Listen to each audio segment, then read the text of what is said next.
Hi, and thank you for tuning in to the Daily Dose for Spiritual Growth. We are finishing out the book of Hebrews this week. Would love for you to join us. Today, we are going to be talking a little bit more about Hebrews chapter 11. If you haven't already, I encourage you to just take some time and read through this awesome chapter about people of faith throughout the Bible.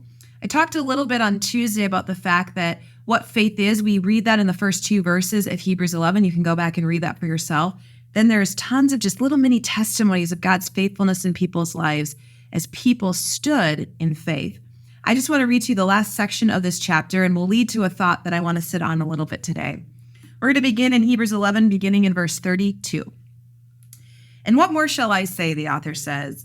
I do not have time to tell you about Gideon or Barak, Samson and Jephthah, about David and Samuel and the prophets, who through faith conquered kingdoms, administered justice, and gained what was promised, who shut the mouths of lions, quenched the fury of the flames, and escaped the edge of the sword, whose weakness was turned to strength, and who became powerful in battle and routed foreign armies. Women received back their dead, raised to life again. There were others who were tortured, refusing to be released so that they might gain an even better resurrection. Sounds a little like Paul. Some faced jeers and flogging and even chains and imprisonment. They were put to death by stoning. They were sawed in two. They were killed by the sword. They went about in sheepskins and goatskins, destitute, persecuted, and mistreated. The world was not worthy of them. They wandered in deserts and mountains, living in caves and in holes in the ground. Just pause there. Wow. This author is just saying, and I keep saying author just because maybe, I don't know if pastor, I guess I haven't watched all the last couple of weeks. I just admitted that publicly, but I did. I don't know if he talked a little bit about authorship. The authorship of the book of Hebrews is not definitive. There are different views on that. You can study up on that if you want. But we don't have a clear, like several books in the Bible, the author identifies themselves at the beginning, but that hasn't clearly happened here. I have a personal opinion. You can ask me in the hallways at church or write a comment. But at the same time, we don't officially know. And so that's why I keep saying the author. But anyway, ultimately, we know the author is God. Whoever penned it, human was a willing participant, but it was written by the Lord. With that, though, the author here just lists beautifully, hey, there's so many more people I could talk about, so many more people that have done incredible things through their faith. God has used them as willing vessels because they chose to put their faith in him. But the author also talks here about the torture and the troubles and the hardships, but talks about that in such a way as that is like a badge of honor on them. Wow, we look at things so differently today. I dare say that many of us often, if we go through hardship, if we face opposition, if we have a tough day, we're like, God, where are you? Rather than possibly, as they viewed it back then, wow, God, thank you for allowing me to stand in my faith even in the middle of hardship. Thank you, Father, for being with me in the middle of this opposition, that I can be even greater testimony as I continue to persevere and endure. I don't know if you're there yet. But it's amazing to be challenged by their faith here and their perspective shift on even the hardships that they face. But here's where I want to land the plane today. Verses 39 and 40 might give us a thought to ponder. Remember, referencing not the people I just read about, but even throughout the entire chapter of people of faith, it says in verse 39, these were all commended for their faith, yet none of them received what had been promised, since God had planned something better for us, so that only together with us would they be made perfect. Interesting thought. What do you think that means? What possibly could we gather from that? What came to mind for me initially was simply, say you take Abraham as an example. Abraham is listed in chapter 11 about what he did through faith, what God was willingly able to use him as he was obedient to God.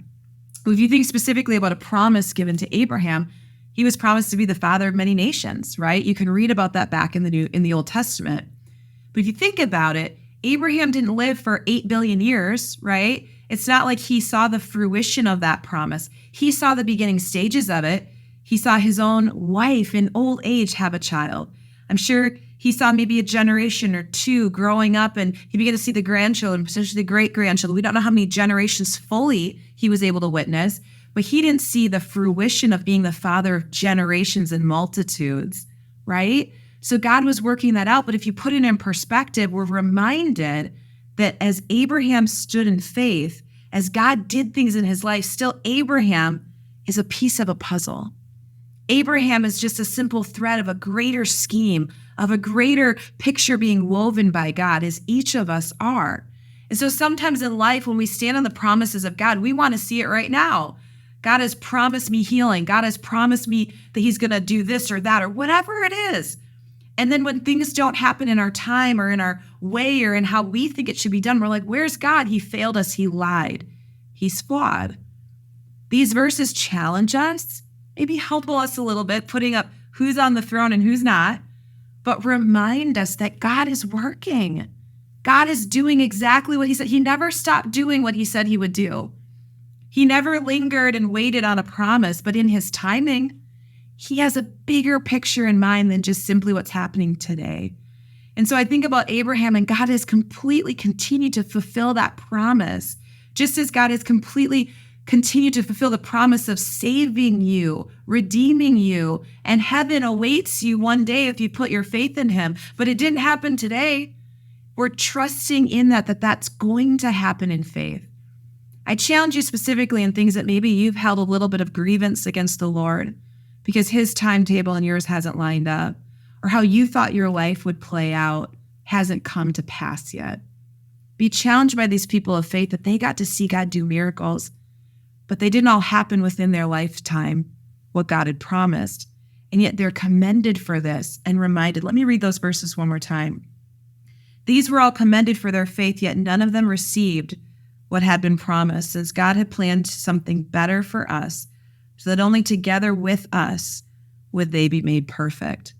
We're all a part of God's story. Let's trust him that he knows what needs to be written on each page, and that we can trust that he is moving at the perfect pace to accomplish what he has. Our job is to remain faithful and trusting him. Hey, thank you so much for tuning in today, and I hope to see you again tomorrow for another daily dose for spiritual growth.